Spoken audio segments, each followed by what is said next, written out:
Hazel. I'm a registered nurse, and I'm proud to work for Johnson & Johnson.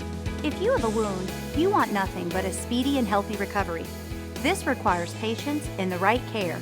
Here are some tips and tricks on how you can care for your wound using wraps, gauze pads, waterproof tape, and gauze sponges. Tip 1. Keep your wound covered at night so your clothes don't stick to it. This will help protect it from a new injury that can set back the healing process. Tip 2. Use the wrapper of the gauze to keep it sterile while you wet it with saline for cleaning. You can use the wrapper of the gauze like Band-Aid brand First Aid Mirasorb gauze sponges to saturate it in saline and then squeeze it over the wound. Tip 3. Use saline to unstick gauze. If your gauze is sticking to your wound, saturate the gauze pad in saline and it will rehydrate the wound, allowing the gauze to become unstuck for pain-free removal. Tip 4. Use a wrap to keep dressing in place. A wrap like the Band-Aid brand First Aid Hurt-Free Wrap can help keep your dressing in place if your wound is on a joint or an area of the body that involves a lot of movement. Tip 5. Wraps are easy to remove.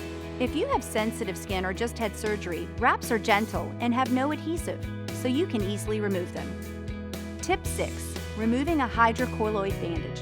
When removing such a bandage, make sure you loosen a side and then stretch it out to release the adhesive for a painless removal. Tip 7. Create a customized bandage for your wound. If you have a large wound that won't be covered by an adhesive bandage, create a customized one for your wound with a gauze pad, like the nonstick pad, and tape, like the Band-Aid brand First Aid waterproof tape to secure it in place.